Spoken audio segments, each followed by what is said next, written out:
We're very pleased as a Congressional Progressive Caucus to be able to host a special order hour every week. And we pick a different topic every week for those of you that are just beginning to listen. And this week, we wanted to focus attention on what we believe are some of the most serious and pressing issues facing our country today around the Trump administration's ties to Russia, around the firing of James Comey, and the many issues that have come forward over the last several months, but certainly in the last week. Since last Tuesday, we have borne witness to a slew of alarming events within the White House and the Department of Justice. Last Tuesday afternoon, we received word that the President had fired FBI Director James Comey from his position. That position, by the way, a 10-year term. Congress designated it as a 10-year term specifically to ensure that we could protect any administration in the entire country against any conflicts of interest that may come up. And obviously, that did not convince the President that he should keep Director Comey, so we heard that he fired him. And it seems as if each morning we wake up to a barrage of firings, tweets, or untruths that continue to erode the public's confidence in our democracy. So what do we know today?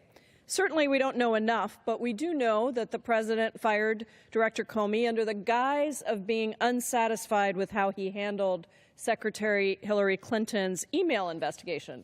But if that were the case, then why didn't he fire him months ago? Why now? Why did he choose to meet with Russian officials the day after firing Mr. Comey? Mr. Trump's attempts to use Clinton's emails to divert attention from Comey's investigation into the campaign's ties to Russia are unfortunately very disingenuous, and I think that they are proving to be unsuccessful. Despite his claims that Mr. Comey was not investigating him, the President must have been concerned about what Director Comey would find, because the firing, interestingly, came just days after Director Comey had requested additional resources for the investigation. White House officials attempted first to say that the blame for the firing was Deputy Attorney General Rod Rosenstein's fault. They said it was at his recommendation. And Attorney General Jeff Sessions weighed in on that decision as well. But in fact, shortly after, the President went on television and said, no, this was his decision, regardless of what had been proposed, this is he was going to be. On Wednesday, just one day after firing then Director Comey, the President welcomed the Russian Foreign Minister Sergei Lavrov and the Russian Ambassador Sergei Kislyak into the Oval Office for a closed press meeting. Let's not forget that Kislyak met with former National Security Advisor Michael Flynn during the campaign, a meeting that Flynn then lied about. And I think this is very, very important, because there were a number of Trump administration or Trump campaign officials that met with Russian officials over the course of the many months before the election. Those meetings in and of themselves are not a problem. The problem, however, is that these individuals continued to lie about those meetings, and that makes you wonder, what fire is there where the smoke is? Why would they lie about these things? And we certainly don't know that. We have been unwilling to get the unable, to get the transcripts of that conversation, because the President has not been willing to release them. Russian President Vladimir Putin is more willing to make that information public than our own president, but I find it outrageous that President Putin would actually propose to be sort of the backup of this information for the President. We're not looking to President Putin to provide corroboration of these meetings. We actually need an independent ability to look at the facts of this case. On Monday, the news exploded with reports that the President released highly classified information to Lavrov and Kislyak during their discussion at the White House. This is extremely alarming. It is true that the President has the right to declassify any information, but the information that was shared was so sensitive that the United States had not even shared allies. And the president's decision to divulge that information to foreign officials, particularly Russian officials with whom our relationship is contentious as best, is dangerous and reckless. And there's no doubt in my mind that this will hinder our ability to build international coalitions, to actually be able to share information with allies who provide that classified information to us with the understanding that we are going to protect that and guard that. And should any classified information then be declassified for some reason, it's done in consultation with the country that provided that information and with national security advisors. None of that happened in this situation. President Trump also tweeted during the campaign that Hillary Clinton and her team were extremely careless in their handling of very sensitive, highly classified information. So this seems like a particular irony. The president claimed that Hillary Clinton's lack of ability to handle classified information actually made her unfit to be president. And Speaker Paul Ryan said this is a quote, he said, "It's simple. Individuals who are extremely careless with classified information should be denied further access to it," end quote. Reince Priebus, Trump's chief of staff, took it one step further, saying that, quote, "Those who mishandled classified information have had their security clearances revoked, lost their jobs, faced fines, and even been sent to prison." So this is a situation that we have to take extremely seriously. Before we could even fully engage and vet that news, however, reports then came out that President Trump had actually asked FBI Director James Comey to drop the investigation into Michael Flynn. And according to sources close to this request came just one day after Michael Flynn was fired. This is truly a new low. If this is true, and we're trying to get to the bottom of this, it would absolutely constitute an obstruction of justice. The president has put obstacle after obstacle in the way of any real investigation that gives us the information that we need to protect our national security and the American people. In the 118 days since the Trump presidency began, it has been scandal after scandal. The latest events have escalated this crisis to an even higher level. As I mentioned, the FBI director serves a 10-year term specifically in order to be able to carry out these independent investigations, free of partisanship or political pressure. The firing of James Comey and the fact that he was asked by the president for loyalty, again, this is apparently in Director Comey's memo, which we hope to be able to see, and to an abandonment of the investigation against Michael Flynn. These are extremely serious offenses, and they hurt our democracy. They hurt our country. The president has tried to distract us time and time again, but we actually know that the American people deserve better.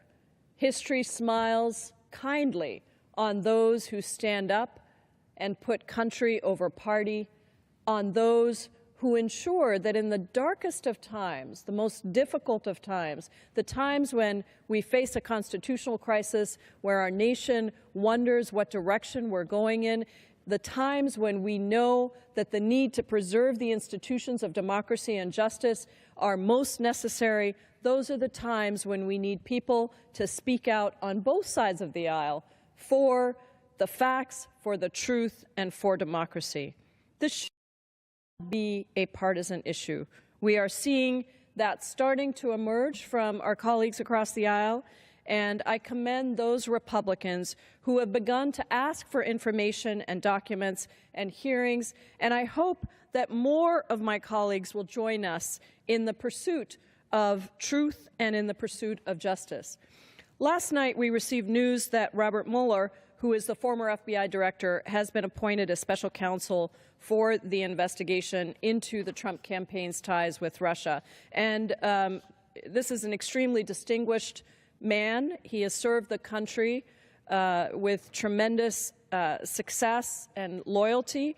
And we are hopeful that Mr. Mueller will diligently investigate the allegations against Michael Flynn and other members of the Trump campaign with veracity and free from political influence.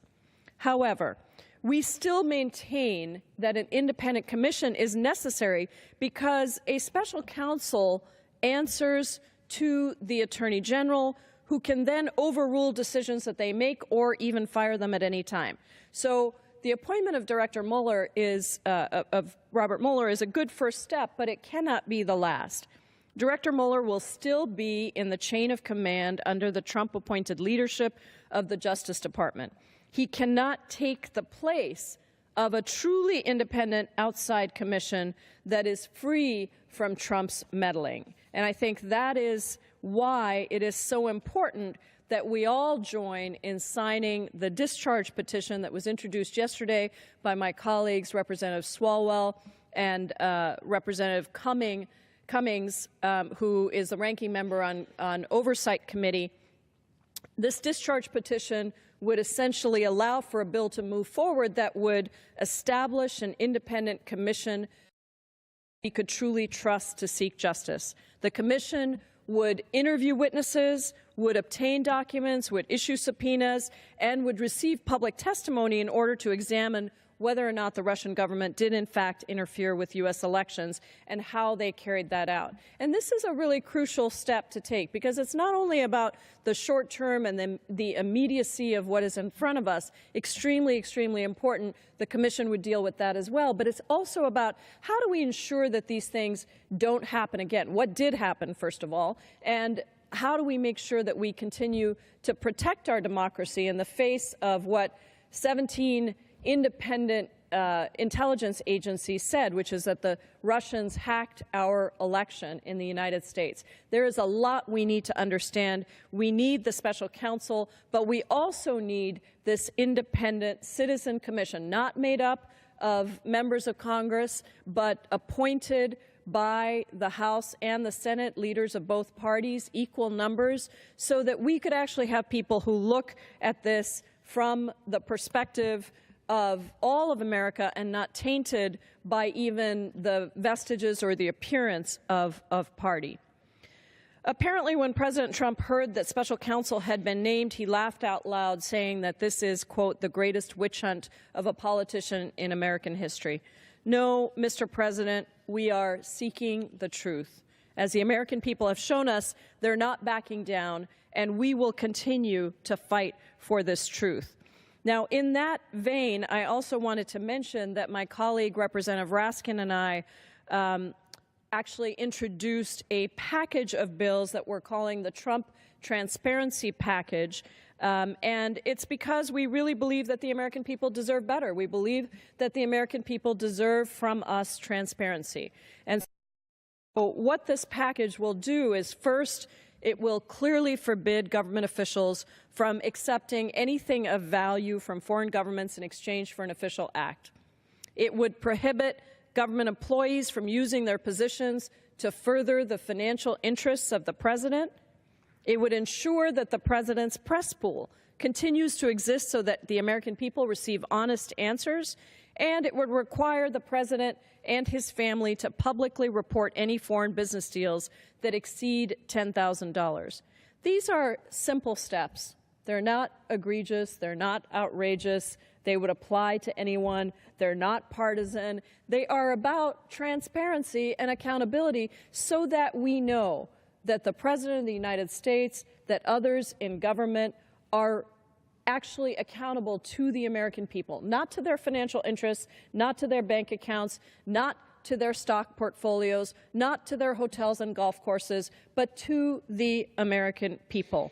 We have to hold every administration, and certainly this one, accountable. And so now more than ever, it is our moral duty to defend the Constitution, and this bill package goes a step in the right direction. So I hope that all of my colleagues on both sides of the aisle would actually co-sponsor the Trump Transparency Package with us so that we can continue to fight for the American people, for democracy, and for the notion that America is willing to question itself, for the notion that America is willing to always put our hands on that moral arc of the universe to push it more quickly towards justice. And with that, Mr. Speaker, I yield back. Thank you.